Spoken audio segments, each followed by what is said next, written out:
Hello, Neogenians. Welcome to Dawn of the New Earth. Today we are talking about the dark side of tarot, known as the 22 Paths of Shadow, which is what I call them, but they're more commonly known as the Tunnels of Set. This is going to be an incredibly important video as we describe the different tunnels or dark paths on the Tree of Death and how they relate to the shadow side, the inversion of tarot. So, if you're interested in tarot cards or Kabbalah or both, you're going to find this video very interesting. This is stuff that hardly gets talked about, but is incredibly important. All right. So we're going to get started right away. But as always, hey, remember, this is way more than a channel. This is a revolution of the mind. We're making stuff go viral that people have been trying to hide for thousands of years. So make sure you hit like and subscribe so we can wake the world the hell up. Hit share as well. And if you want to help out even more, become a member. You get access to a lot of great stuff as well, like free downloads on inner transformation, the Tree of Death, alchemy, rituals, etc. I'm going to be making a PDF download summarizing everything that we talk about in this video, free for members. And also you get access to our exclusive members only videos. We're having a members only video right after this, which is going to be really good, called The Shocking Truth About Jesus's Forgotten Brother. And did you know there's also a secret gospel attributed to Christ's brother? Yeah, we're going to be talking all about that. It's going to be really good. All right, let's see. Also, check out my books. And if you haven't already, give me a follow on Spotify. We're growing really fast. And help us reach more people by going over to Spotify and giving my channel a follow over there. It's completely free to do that. The links to all of those things are in the description of this video. All right, so we're gonna get started here. This is an important one, my friends. Today we're talking about something that most people only ever see one side of, the Tree of Life. But we're talking about its hidden reflection, the Tree of Death. Now, we've been talking about that for a while. So what we're actually talking about are the different paths that connect the different Sephirot and the different Klipot. Now, if you're wondering what this has to do with tarot, just go with this, okay? Just go with it for a while. It might take about 10 minutes. If you're new to this stuff, it might take about 10 minutes or so for it to start clicking and to see how all this stuff comes together. But I'm going to give you a very quick overview for those who might be new, okay? So very quickly, this is the Tree of Death and this is the Tree of Life. What the Tree of Death and the Tree of Life represent are they are symbolic maps of your psyche, okay? They map out your psyche in terms of symbolism. Why?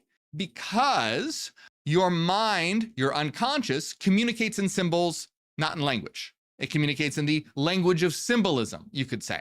So that's why we map out the psyche in a structured way, but using symbols, angels, demons, gods, etc. Because it's a symbolic language that we can use to communicate with our psyche, okay? So why tarot? Because tarot is a very rich symbolic system. And so it pairs perfectly as the symbolic language to communicate with the psyche, okay? So the Tree of Life provides the framework, and then the tarot provides the symbolism that we apply to the framework for accessing parts of our unconscious mind. So what I mean by that specifically is that if you'll notice, there are different spheres, for example, on the Tree of Life, different spheres on the Tree of Life, but you'll notice there's different paths that connect each of the spheres, all right?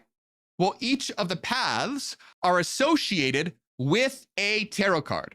So there's a card for this path, for this path, for this path, for this path, for this path, for this path, for that, blah, blah, blah, blah, blah, blah, blah. Okay? So there are 22 paths and 22 major arcana. And so each of the paths is associated with one of the major arcana. So on the Tree of Life, there are 10 spheres known as Sephirot, or Sephirot. And the Sephirot represent levels of consciousness. And the paths between the levels of consciousness are like a bridge between two states of mind. So every path represents a lesson you have to learn in order to move from one level of consciousness to the next. So Think of the different sephirot as like different frequencies of awareness, and the paths as the transitions between them, the way you evolve. So as you move upwards through the tree of life, you're refining your consciousness by integrating all the different levels associated with the paths, okay? So the spheres are the levels of consciousness, the paths are how you get there, and each of the paths are associated with a tarot card for the symbolic way of communicating with your unconscious. All right? So that's what the tree of life represents. The tree of death, on the other hand, is different. The tree of death is the shadow side of the tree of life. Now, the name sounds very ominous, but it's about psychological transformation. So on the tree of death, you have spheres as well, but they're not called sephirot, they're called kelipot, okay? So sephirot, kelipot, or sephirot and klipot, right? So klipot are the shadows of the sephirot. Each sephirot has a shadow. So the sephirot represent levels of consciousness, and the klipot are the distorted versions of those same levels. They're what happens when energy gets twisted, suppressed, or repressed in the unconscious. So in order to evolve, because that's the whole goal here, is to transform the mind and evolve and reach higher levels of consciousness. So in order to evolve, you can't just climb the tree of life. You also have to descend into your shadow to confront the parts of yourself that are chaotic, repressed, or rejected. And that brings us to the shadows of the paths. Just like there are 22 paths on the tree of life, there are what I call the 22 paths of shadow, but they're also called the tunnels of Set. So there's a path and the shadow of its path, which you could call a tunnel. So each of the paths of shadow, or the tunnels of Set, represents a trial or a distortion that you have to face and integrate and claim its power. And so what do I mean by that? Each path of shadow or tunnel is guarded by an entity called a sentinel, usually interpreted as a demon. But don't think of them as evil beings trying to destroy you. Think of them as gatekeepers of your own psyche that block you from ascending until you faced and integrated that shadow they represent. Okay? So when you are trying to go through one of these paths or one of these tunnels, you are going to encounter a sentinel blocking your path. But you cannot destroy a sentinel. Why? Because they're literally a part of you. So how do you pass? Well, you have to confront the sentinel, face whatever that trial is, whatever that fear or obsession or repressed desire is, whatever it is. It's going to be different for every path or tunnel. We're going to talk about that. You have to face it, and instead of fighting it, you integrate it. And when you integrate it, the distortion dissolves and the power of that sentinel becomes yours. So the sentinel that once blocked your path instead now becomes allegiant to you, and you gain their power. In other words, the power that once blocked you becomes a power that actually will now propel you, becomes your power. But this isn't about worshiping darkness. It's about understanding it, owning it, and integrating it with the light. So just like the paths on the tree of life allow you to ascend to unity The 22 paths of shadow, or the tunnels of Set, show you how to descend into chaos, harness its power, and master your inner darkness. You need both. The 22 paths on the tree of life and the 22 tunnels or paths of shadow on the tree of death. You need both, the two together, to form a complete circle. Just light without shadow is a blind idealism. It's not possible. And shadow without light is self-destruction or the destruction of others. But when you walk both trees, you achieve true integration and you become whole. So as we go through the tree of death, through these paths of shadow or tunnels, there are 3 phases. And we'll get into what these 3 phases are, but all you need to know is that the first phase that we're going to be talking about is all about the shadow self. All right? Now, here's a secret. Here's a secret that I don't hear anyone talking about. No one talks about this. But this is so important. So really take this in. Your demons aren't necessarily trying to harm you. They're actually trying to protect you. Even when what they're doing seems damaging. So for example, let's take alcohol addiction as a demonic force. Well, on the outset, that looks very damaging, right? Well, yes, it is. But the idea here is that obviously this is not good, but it's often used as a way to numb the pain. These demonic forces have developed to protect you, but by any means necessary. So if one of the demons is like, oh, this person is in pain, let's have him go drink. Because what does that do? It numbs the pain. So that's one example. Again, I'm not saying it's good to have an alcohol. No, it's not. But this is the logic that the demons work under. So how to truly integrate your demons is to not look at them as enemies. That's what's been wrong for thousands of years. It's always been like, oh, how do we destroy our demons? How do we use our angels to take out our demons? This war between angels and demons. No, they're a part of you, and they're actually trying to protect you. They're just often using outdated or destructive methods. So to integrate your demons is telling them, look, I know that you're trying to help, but I am the higher self. You come to them as the higher self. And the higher self has authority. So you come to them with authority. I am the higher self. I am the one in command. And you tell them we need to direct that energy according to my will, the will of the higher self, your will. You as in the higher self. So in a sense, rather than letting them run the show, you're becoming their leader and organizing them. Your demons aren't evil.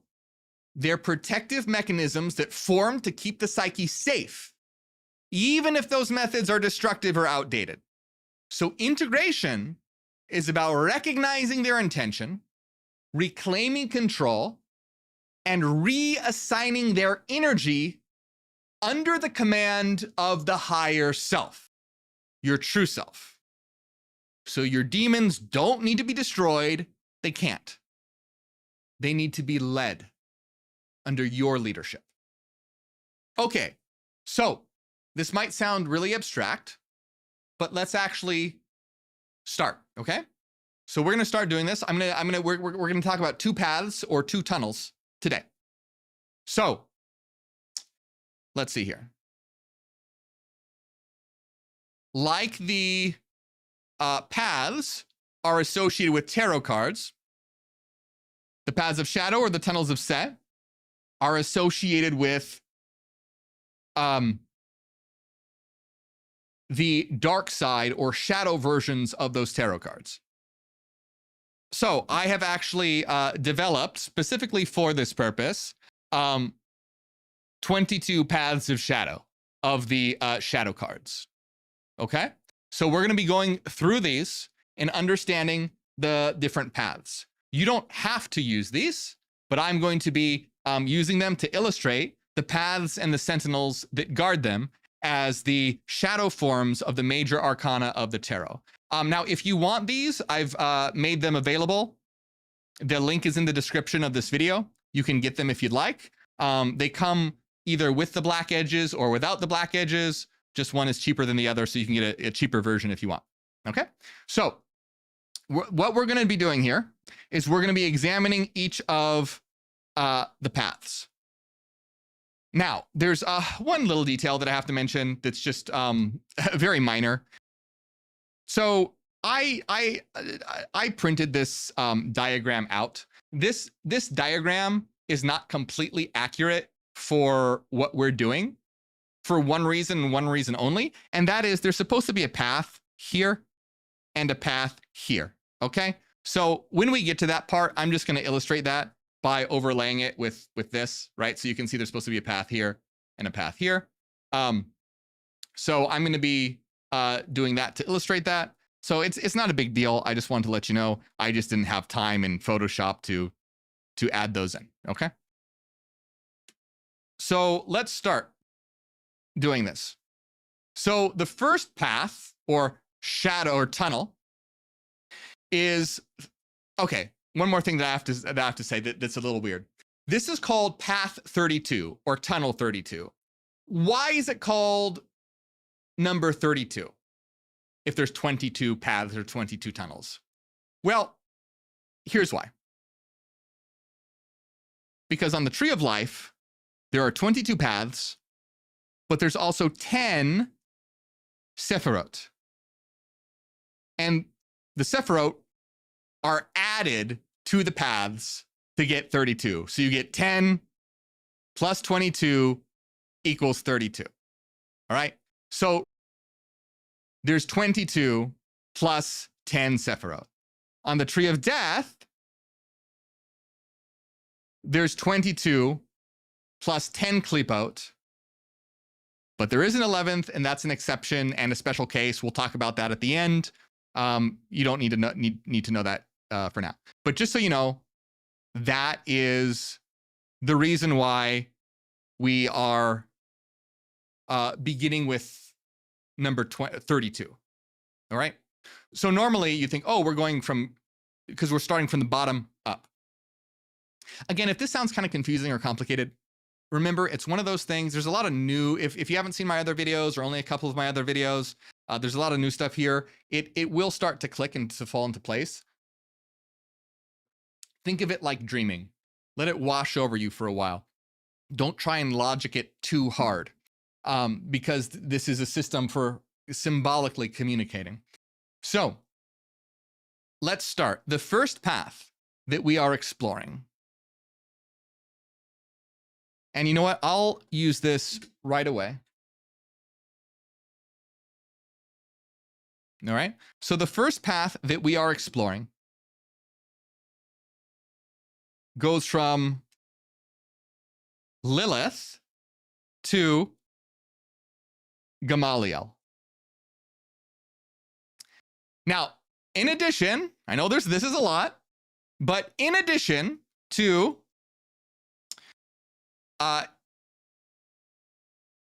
there being a tarot card association, each of the Klipot have a planetary association. So the planetary association with Lilith is the shadow of the four elements, and the planetary association with Gamaliel is the shadow of the moon or black moon Lilith.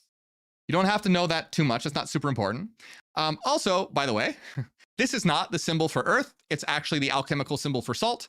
I don't have one that's the symbol for Earth. The symbol for Earth would just be another line going down the center, perpendicular to this horizontal line. There'd be a vertical line making a sun cross. That would be what is traditionally associated with the symbol for the shadow of the Earth, associated with Lilith here. Okay.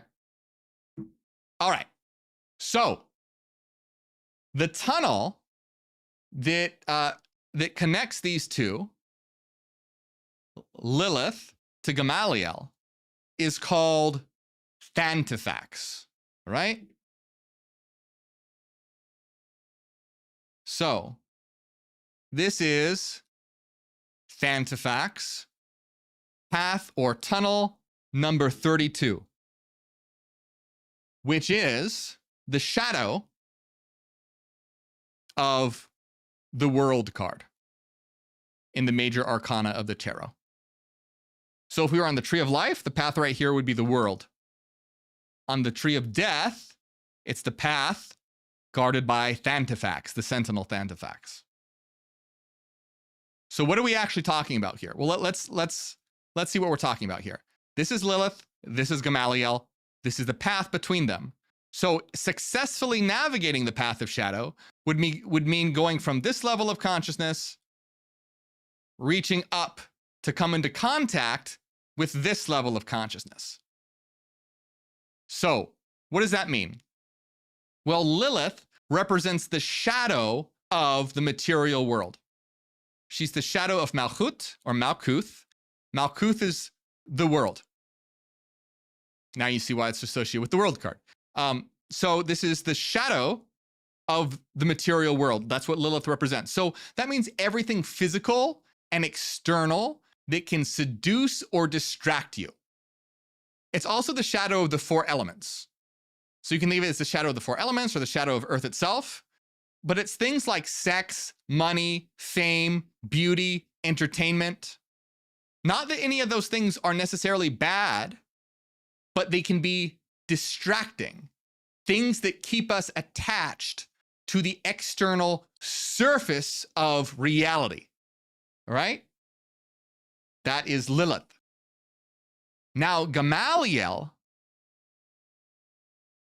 this is the world of hidden dreams, fantasies, and compulsions, the repressed desires and forbidden thoughts that live beneath the surface. It's the shadow, the nightmare realm of the psyche, where all the stuff we try to hide ends up. So, Gamaliel is the shadow of Yesod. And Yesod is essentially like the unconscious.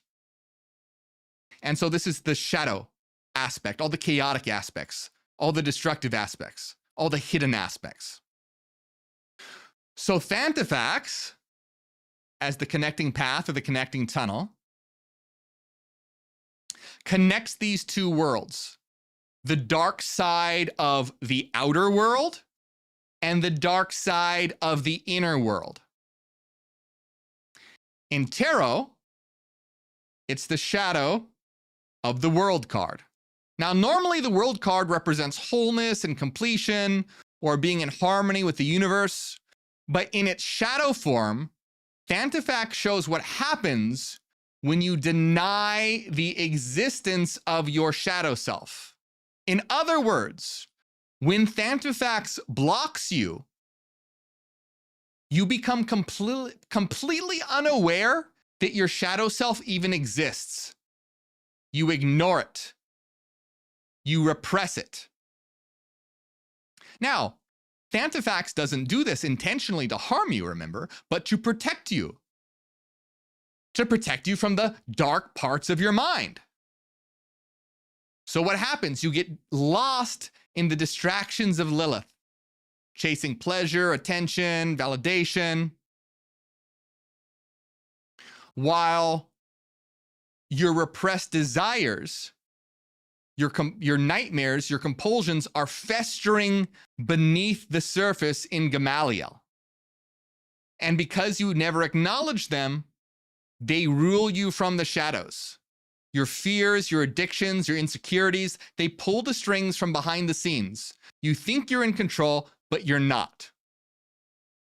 Okay, so do you see the idea here? We are starting our journey at the lowest point, which is associated with the external material world in its shadow form, represented by Lilith. If Thantifax blocks us and we don't cross, we will never come into conscious contact with Gamaliel, our dark repressed aspects. But if we do, this is what happens when we integrate Thantifax. When you integrate Thantifax, you face what you've been avoiding and it changes everything.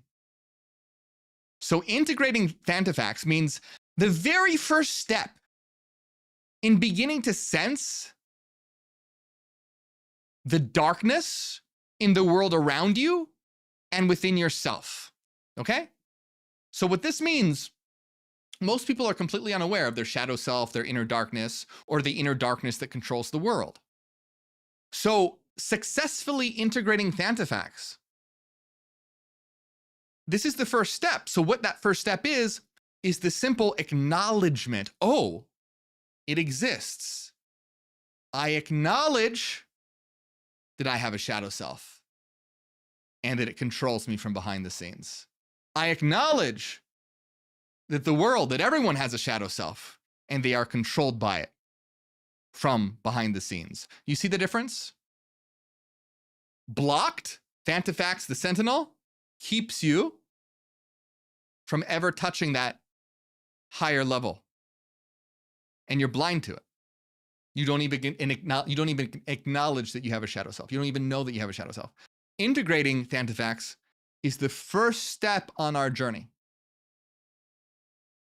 Acknowledgement. And you realize that, again, your shadow isn't your enemy. It's the part of you that's been screaming to be seen. It's all the parts that you've repressed and rejected. But Thantifax is the Sentinel. It's like, no, you don't need to worry about that. That's painful. That's scary. You don't even need to acknowledge it. Just stay focused on the external world. But when you integrate, you acknowledge it. You say, yes, that exists. And when you do that, the power it has over you starts to loosen. That's not it. It just doesn't magically go away, but that's the first step. It's kind of like, if you have a problem, the first step to fixing the problem is admitting that you have a problem. If you don't admit that you have a problem, you're never going to work to fix the problem because you don't even believe that there's a problem there. It's kind of like that. You're going, oh, I have a shadow self. I acknowledge it. It's not yet actually working on it. It's simply the acknowledgement, which is powerful. So when you do that, Thantifax, the Sentinel of this tunnel, doesn't block you anymore, but becomes allegiant to you. So this path is the first initiation into shadow awareness. The bridge between the dark side of external reality in the material world and going into the dark side of your mind. When you acknowledge that, you're no longer sleepwalking through your distractions. You're beginning to see. Okay, so that's what Thantifax represents. Let's talk about how do we actually integrate it? How do we actually do this? So let me pull up my notes here, and we're going to talk about some practical applications. As usual, remember, you should always pair a ritual with the practical exercises. A really simple ritual for this, I'll just tell you guys right now. A really simple ritual for working with the tunnels is this. First, what you do is you get into, so first what you do is, you can't really see it, but there is a sigil associated with each of the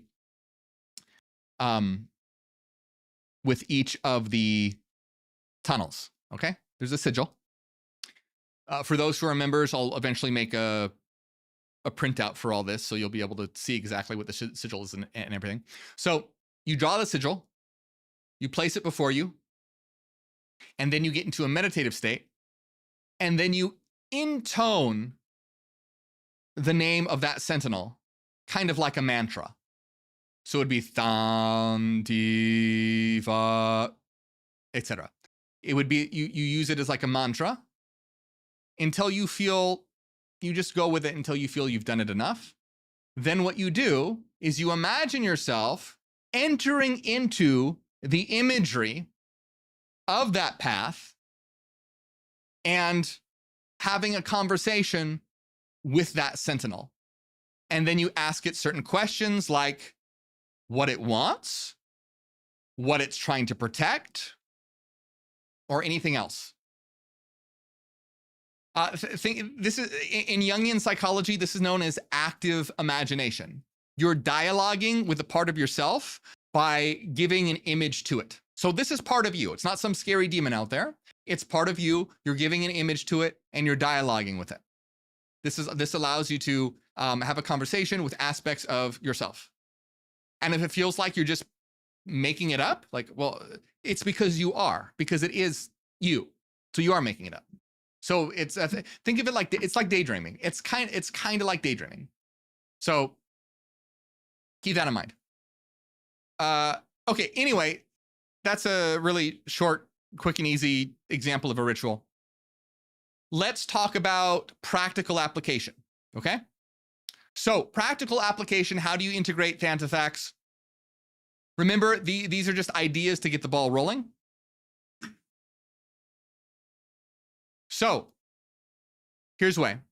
1, every time you find yourself endlessly scrolling or shopping or binging, being distracted, stop and ask yourself, what am I avoiding right now? The things that you use to distract yourself are often guarding something deeper that you don't want to feel. All right? So the things you are using to distract yourself are often distracting you from something deeper that you are avoiding feeling. So do that, and then write it down. Write down what it is that you're avoiding. Might be hard at first because you've been avoiding it. So you might not even know, but really do some deep reflection. List the biggest 3 distractions and what emotion you might be trying to escape from. Now, this might be hard, but just go with this. This isn't about being judgmental or anything like that. Just observe it, because this first step is just to get you into the idea of becoming aware of the shadow. That's what this path is all about. Just the acknowledgement that it's there. Starting to become aware of it. And if it's hard at first, that's because if you've never done shadow work before, Thanthafax has been blocking you from becoming aware of it. So most people aren't aware of it. Here's another one.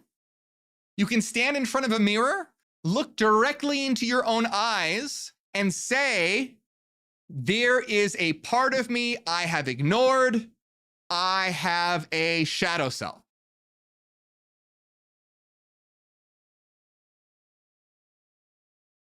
This is both an acknowledgement and an association that you have it and that it's a part of you. Might seem simple, but it's important to do this. Acknowledgement is important. Here's another one. You can do a desire detox. Pick one earthly indulgence that tends to control you. Something that tends to control your life. Could be food, social media, shopping, porn, attention, whatever. And for 1 week, remove it completely. And don't fill it up with something else distracting. And notice what comes up in the absence of it. Is it boredom? Is it restlessness? Is it loneliness? Is it painful memories? childhood trauma, breakup, whatever. Anxiety? Don't distract yourself, but listen. Remember, this is all about just becoming aware of it, just acknowledging it.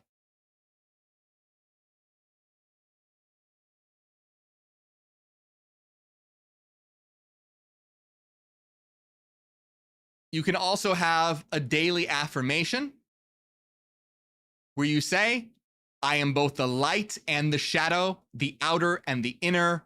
I acknowledge all that I am. And you can repeat that daily for a week. So this is to rewire your relationship to the shadow from something you ignore or something that you fight to something that you know and understand. All right. So those are some examples to get the ball rolling. You might discover things that work better for you, and that's totally fine. So let's move on to the next tunnel, which is tunnel 31. Now, tunnel 31 goes from Lilith to Samael. So it's this path right here. So the first path was here, and the next path is here. So technically, this is the 32nd, this is the 31st.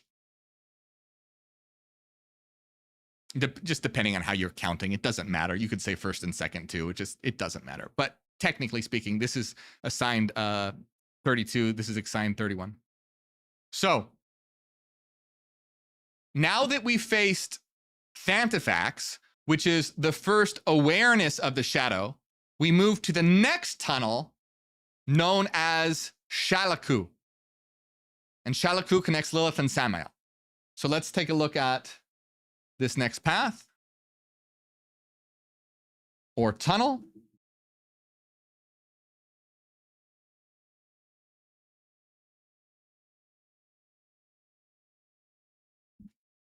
Which is the shadow of judgment.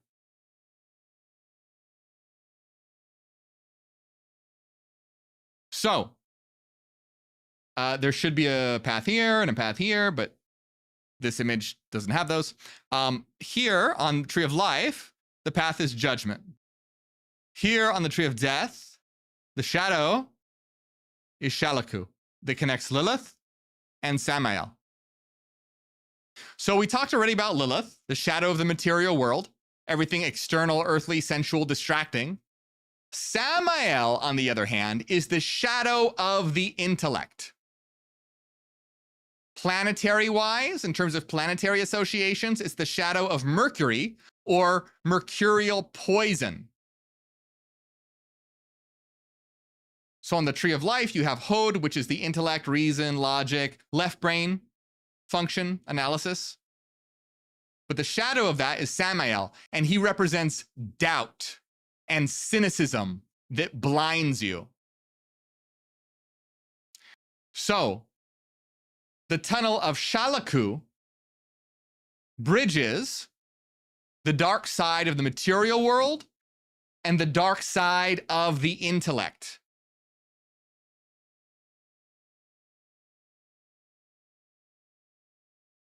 So in the tarot, the light side of the shadow is the judgment card.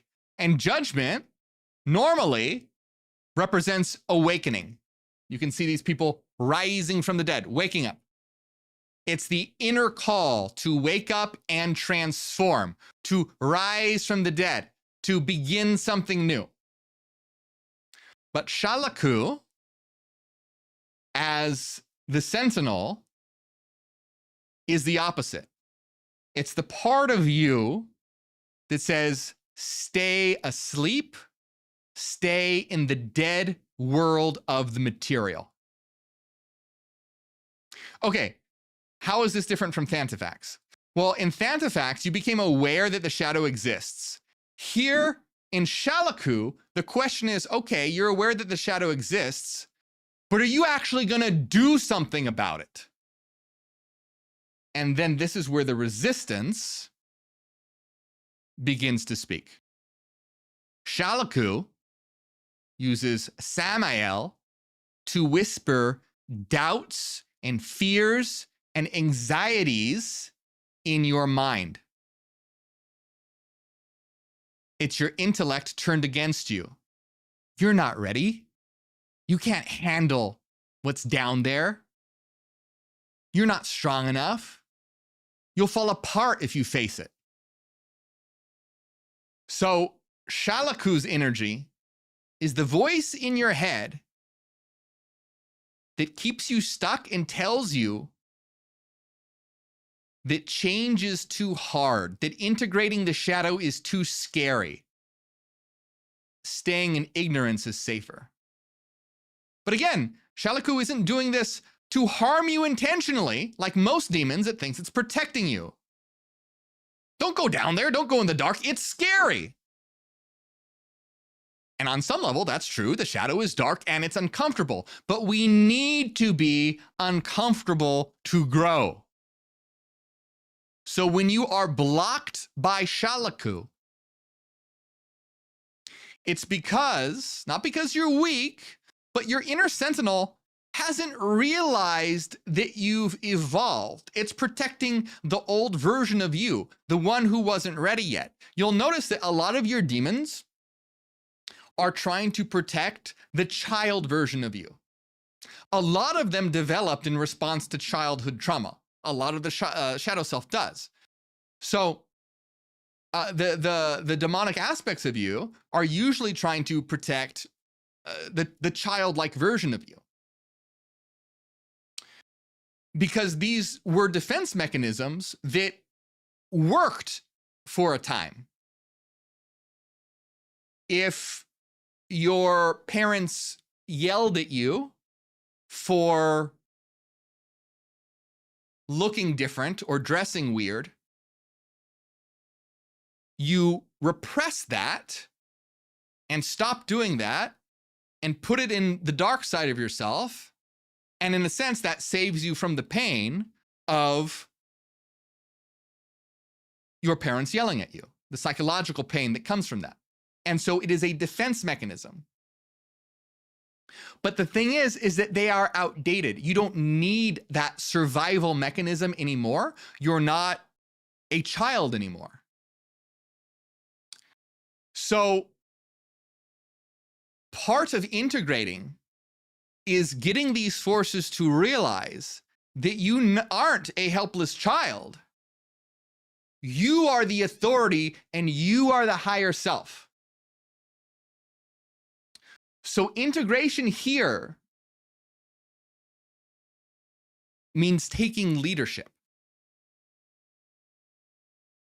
And this applies to Shalaku and all the demons. You don't destroy them, you speak to it. So you speak to Shalaku. You say, I understand you're trying to keep me safe, but I am the higher self. I'm not a child anymore. I'm the one in command. And then when you do that, Shalaku shifts and lets you pass the path, and it transforms into the call of the shadow. So what does that mean? When you integrate it, it becomes the intellectual commitment to begin the journey. So integrating Shalaku means you are rising to the call of shadow integration. You're not running from darkness, but are committed to going through it.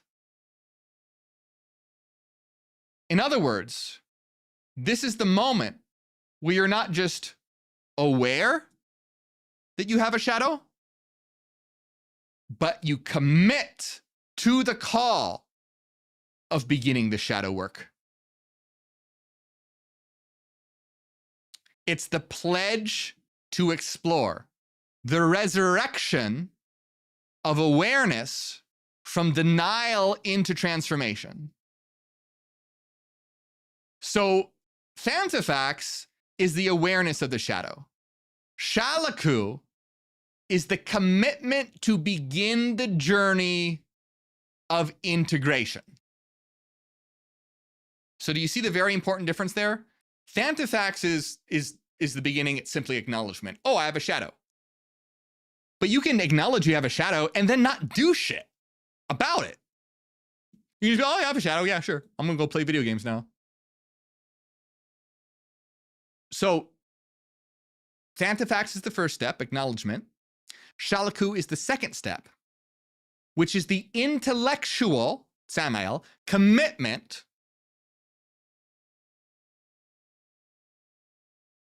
to begin the call. It's the calling to begin the shadow work. So let's talk about some practical exercises for this. Let me get my notes here. Okay, once again, do what works for you. These are ideas to get the ball rolling.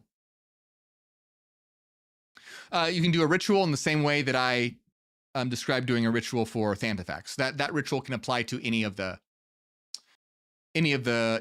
paths or tunnels. Draw their sigil, intone their name, go into a meditative state, approach them via pseudo active imagination, and have a dialogue. What do you want? What are you trying to protect me from? Tell them that you are, not a helpless child anymore, that you are the higher self. Establish your authority. Okay, so that's really important. That's the important things that you need to do. You need to talk to them to understand them, and then have them understand you and your authority. Okay, so you want to understand them, what they're trying to do, and then have them understand you. Hey, I'm the authority. I'm the higher self, and you're not there to like punish them or destroy them or have your wrath come down upon them. No, we need to redirect this energy so that they will then become allegiant to you and will be working under your authority. So you're organizing this sort of like army in your mind. The idea here is that we all kind of have a very mild form of dissociative identity disorder. And our selves are fractured into many, many, many, many different parts. And you want these parts to begin to work together rather than all haphazardly and chaotically. That's the whole point. You're coming down as the higher self and saying, I have authority. Okay? This is similar to Jungian psychology and another psychological system called internal family systems.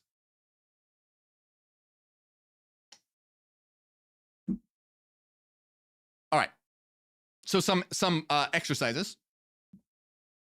You can make a commitment statement. Write this by hand, slowly and deliberately. I commit to knowing myself fully, even my darkest parts. Then sign your name beneath it.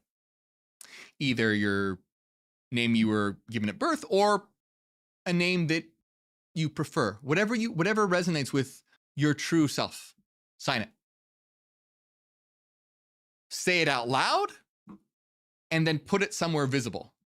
And by doing this, you're declaring leadership over the shadow.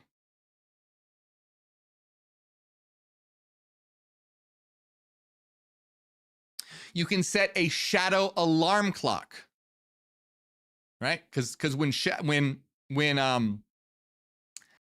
Shalaku is blocking you, it's a blockage. But when you're integrating Shalaku is waking you up. Or you are using its power to wake up. And so you can set a shadow alarm clock, which means set a daily alarm on your phone, not to wake you up physically, but psychologically. Anytime that's convenient, whatever it is. And when the alarm goes off, remember that you have a shadow self and observe it. Because we can get lost in the distractions of the world. So we want that alarm to go off to remind us to get in the habit of becoming aware of the shadow, but not just becoming aware of it, but reaffirming your commitment to integration and exploration. Okay? So when the alarm goes off, acknowledge you have a shadow and reaffirm your commitment to integrating. Also,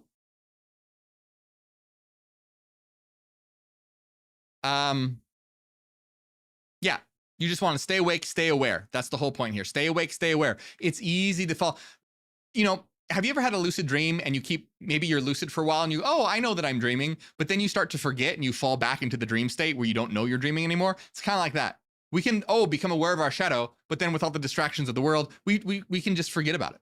So it's training your mind to be lucid in this world here and now. Be lucid now, here. Here's another one. This is an important one. Reframe anxiety into excitement. Because remember, Shalaku blocking you is going to be like, oh no, this is too scary. Shadow work is too scary. You're not ready for it. You doubt yourself. You overthink. You have anxieties.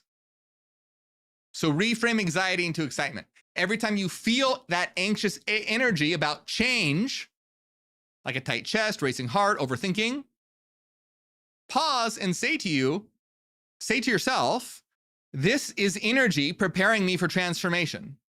Because guess what? Anxiety and excitement feel almost identical in the body. In fact, people often confuse the two because they feel almost identical. Excitement and anxiety feel almost identical. The difference is the internal story that you attach to the feeling. So instead of saying, I'm scared, try saying, I'm excited. So by doing this, you're teaching your nervous system that the unknown isn't always dangerous. It's discovery. You're not going to find hidden treasure in places that have been already searched in the known. You're going to find it in the unknown, in the dark. So be excited for that journey. So,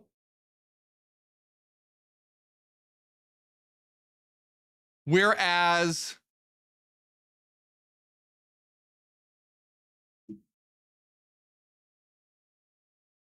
Fantifax is about seeing your shadow,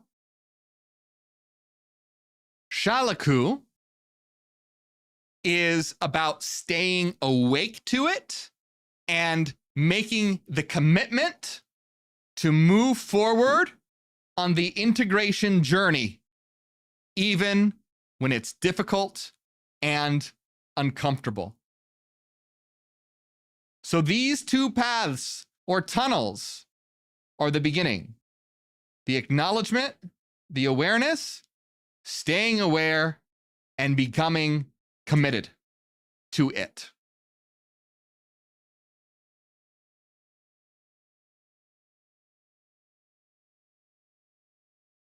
So, I think what we're going to do is actually end this video here.